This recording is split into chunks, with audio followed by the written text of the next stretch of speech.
going on, everyone? It's your man Gamecock Chuck again with another video today on this Thursday afternoon. Hey, before we get started on my some of my Week 7 matchups I'm going to be going over, like and share this video to anyone you know out there likes college football. If anyone likes Gamecock football, sports in general, just share this video to them. Get my name out there. Help me grow my channel. If you haven't already, subscribe to my channel. Help me out. If you already subscribed, I appreciate you. Thank you for subscribing. Give me a chance to entertain you for a little bit. But let's just go ahead and get on into this Week 7, some of the matchups that I see out there. I'm just going to do basically the top 25. I haven't really looked and see any outside of top 25 matchups that really jumped off right off the top of my head. But we'll go ahead and get started. It all starts tomorrow night, Friday night. Number 9, Oregon is at home, and they take on a Cal team. A Cal team that's pretty terrible on offense and defense, in my opinion. I think they got one win, maybe. But, yeah, they're pretty terrible. Oregon giving up 13.5 points. You know, Oregon's coming off that disappointing loss to Stanford a couple weeks ago in overtime. So, but I still like Oregon and their explosiveness and their defense and everything to take this game, even though they're giving up 13.5 points. So, yeah, I like Oregon in that one. The next matchup on Friday night is number 24, San Diego State. They go on the road to take on San Jose State. You know, San Diego State, they're an interesting 5-0. They haven't really haven't beat anyone that's significant. They don't have any impressive wins on their schedule. So, you know, both teams are near the bottom as far as strength of schedule. They don't really play a whole lot of power teams. So I guess their 5-0 record is a little misleading. I would say San Diego State's defense is probably a tad bit better than San Jose State. And even though they're giving up 9 points, I still like San Diego State to cover that 9. Moving on into Saturday, you know, I look at a bunch of the top 25 matchups, and we have a couple of ranked versus ranked teams matching up this weekend. A couple of big-time games. We're going to first start off talking with the number 3 Cincinnati Bearcats. They're at home, and they take on UCF, a team that's struggling. I think they're 3-3 on the year. Cincinnati, they look to remain perfect in order to continue their quest of getting to the college football playoff this year. You know, so they have a solid defense. They're ranked 32nd in the country. UCF's defense is right around 60th. They have Cincinnati has a Heisman Trophy contender in Desmond Ridder. So I look for Cincinnati. You know, they're giving up 21 points. And UCF gives up quite a bit of points. I look for Cincinnati in order to keep their resume going for the college playoff, or chance to be in the college football playoff. They're going to have to blow teams out, and I look for them to cover the 21-point spread against UCF. The next matchup I have is 2 ranked teams. Number 12, Oklahoma State. They go on the road to take on Texas. Texas is giving up 5 points. You know, Oklahoma State, they're 5-0. They jumped out to a 5-0 record. Impressive wins over Baylor and Kansas State. They're ranked at the time. At home, though, that's the thing. Oklahoma State, their good wins have all been at home. They haven't had any solid wins on the road. You know, Oklahoma State's defense is pretty good. You know, Texas, you know, like I said, Texas is coming off of a tough loss to Oklahoma in last week's Red River rivalry. So they're going to be either hungover from the loss, or they're going to be really pissed off. Depends on which one decides to show up Saturday. But like I said, Oklahoma State, they got some impressive wins. They got good, solid defense. Texas is giving up 5. I like Oklahoma State getting 5 points. It's going to be a good scoring matchup, probably high scoring, close matchup. But I like Oklahoma State getting the 5 points in this matchup. Next, we move to Michigan State. They go on the road to take on Indiana team, a complex Indiana team. I guess they had a couple good years, and then all of a sudden this year it seemed like they fell off. They've lost to 3 ranked teams: Penn State, Cincinnati, and Iowa. 3 good teams, 3 top 25 teams. So, you know, they haven't lost games like to a bunch of scrubs, a bunch of people that they shouldn't lose to. So they had 3 losses to ranked teams. Michigan State, they have an explosive running back in Kenneth Walker III. He's averaging about 7.1 yards per carry. So get that man a little bit of space, and he can make some things happen for him. The thing about it, though, is Michigan State's defense is a little, they give up quite a bit of yards. So, I see this game being a good game. Hopefully Indiana can make it a close game. But with the good running back play and everything, I like Michigan State giving up to 4.5 points. I think they can cover that matchup against Indiana. The next matchup, we're going to move on to number 21, Texas A&M. They go on the road to face a terrible Missouri team. I mean, I'm just going to be honest with you. Missouri they like dead last in the SEC in most categories, if not all. They're not a very good defense-sound team. Offense, they struggle here and there.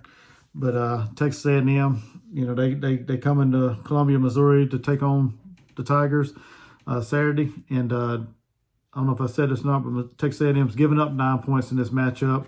They're coming off that impressive upset win over number 1 Alabama, and I hope they've come down from their high of for beating Alabama, and I think they should be able to take care of this game. I think they'll be able to take care of that and cover the 9-point spread. So give me Texas A&M in that matchup.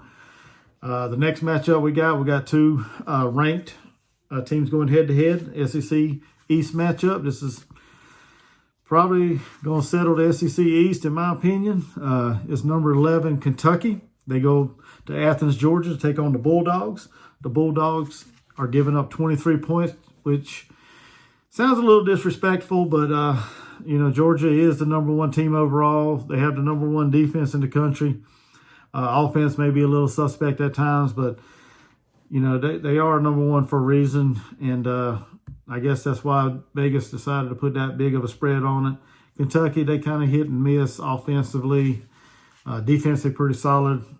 Georgia, like I said, Georgia has the number 1 defense. And another disrespectful note is, they gave Kentucky less than 5% chance, according to the ESPN FPI, to win this game. So, but, just looking at everything and seeing how each team's played this year, Kentucky's going to need some big breaks in order to pull this upset. Matter of fact, I think, in my opinion, they're going to need a bunch of big breaks in order to keep this game close.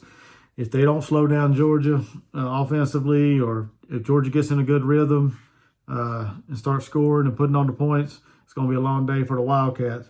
But when I look at it, I like Georgia in this matchup, even though giving up 23 points. They've been, just totally dominating all year. They've averaged giving up like 5.5 points a game. So they don't give up a whole lot. So Kentucky's going to have to have some good breaks and some good fortune go their way in this game.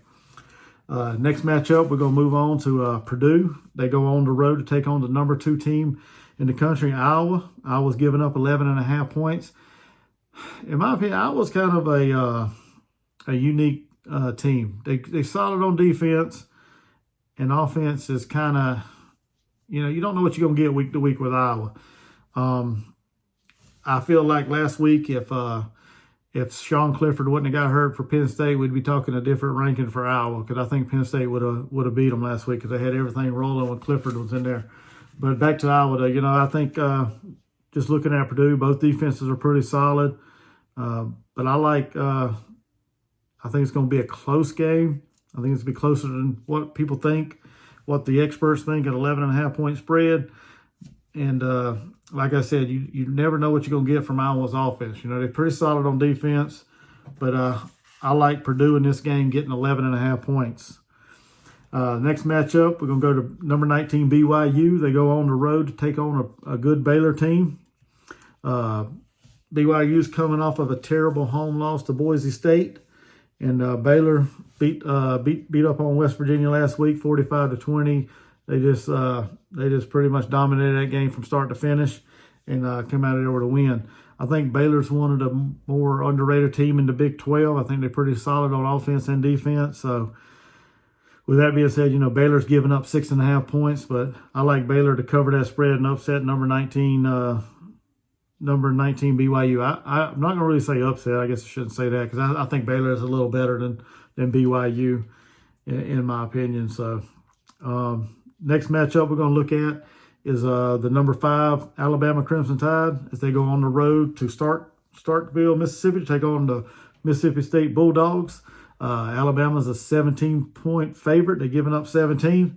You know, Bama's coming off that tough loss they had Saturday night against Texas A&M, which was a really good match, a really good game, you know.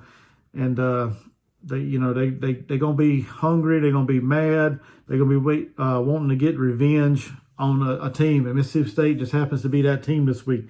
You know, Mississippi State beat Texas A&M a couple weeks ago or the week before, and then Bama ended up losing to Texas A&M. So, you know, you can take what you want out of that, but I still think Bama is going to be the more dominating team. I think they got a good quarterback in Bryce Young, another Heisman Trophy contender that's been very effective this year, throwing the ball downfield and everything. So I look for Alabama to bounce back this week and cover the 17 points and beat Mississippi State. The next matchup we're going to go to is the TCU Horned Frogs. They go on the road to take on number 4, Oklahoma. Oklahoma is a 13.5-point favor. And they had a good game last week. You know, they took down Texas in the Red River rivalry. That was a good game. It was very back and forth all game. You know, Texas jumped out to a big lead, and then Oklahoma comes storming back, changed quarterbacks and everything. So I think his name's Caleb Williams, I believe it is. So I'm thinking he's probably going to get the start this weekend over Spencer Rattler. TCU just, you know, I look at them statistically, they're just not a good team defensively. So I look for Oklahoma to have a big bounce back or a big weekend and cover the 13.5 points as they take care of TCU. Next matchup, we got number 13 Ole Miss. The Rebels go on the road to Knoxville to take on the Tennessee Volunteers. A very hot team right now in the country. Tennessee is. They've in my opinion, they've exceeded expectations in Josh Heupel's first year. They're like I said, one of the most hot team in the country, rushing the ball, high tempo offense. They're explosive. I think it's just going to be a high scoring game. If Tennessee can slow down Ole Miss and Matt Corral and that offense and jump out to another impressive lead early on, I think it's going to be a long day for Ole Miss. I guess it just depends on which team gets in tempo the best and which team has success, getting stops down the road, throughout the game. Ole Miss, like I said, is giving up 2.5 points, but I look for Tennessee to win this game, or with the 2.5 points, I pick Tennessee to win this game. Moving on, we got number 22, North Carolina State. They go on the road to face Boston College. You know, Boston College, they had a heartbreaking loss a couple weeks to Clemson. You know, bad snap. They just got away, and I think it's 4th down on that play, and it just ended the game. And any chance BC had of beating Clemson, honestly, I think they should have beat Clemson. I think they were the better team that game offensively, and they played the hearts out of their game. And it was just a tough loss for Boston College that night. NC State, you know, they had the big win early on in the year when they beat Clemson at home. So I think it's going to be a pretty even matchup. You know, the line is NC State -3. But I like Boston College at home in this game. You know, I think it's going to be a good matchup. I think NC State may be a little overrated. They kind of up and down. They're kind of like a Jekyll and Hyde team. I couldn't get the dang words out. I think they're more of a Jekyll and Hyde team, but I like Boston College in this matchup, getting the 3 points at home. And finally, the number 18 team in the country, Arizona State. They go on the road to face Utah. And this matchup, it's kind of head-scratching in my opinion, but this matchup is an even. There's no one favored right now or getting points or giving it. They're calling it even. Arizona State, they off to a 5-1 impressive start. They have a good defense and a good offense. Utah is off to a 3-2 start. So that's what kind of, I don't know. I don't see how Vegas has that an even matchup right now, but you know, they're the one that sets this stuff up, and they know probably a little bit more than I do as far as that. But as far as setting that line and everything, but You know, if it's an even game, I'm taking Arizona State on the road over Utah. So outside of that, you know, outside of top 25, there's not really a whole lot of, I didn't see a whole lot of matchups out there. If you guys know any, let me know in the comment section below what games you're looking at. Let me know some that I may have missed. May not have searched through everything, but just let me know in the comment section below what you think, and any teams out there that's got a matchup this weekend that you'd like, just let me know. Like this video, share this video to anyone that you know, sports fan, anybody likes anything to do with college football, share this video with them, get them tuned into my channel. Subscribe to this channel if you ain't already subscribed. Put a comment below, like I said earlier, let me know what you think. Keep it respectful. I always try to keep my comments respectful back, so if you're respectful to me, I'm respectful to you. So with that being said, until next time, this is your man Gamecock Chuck. Y'all have a great day, and I'm out, baby.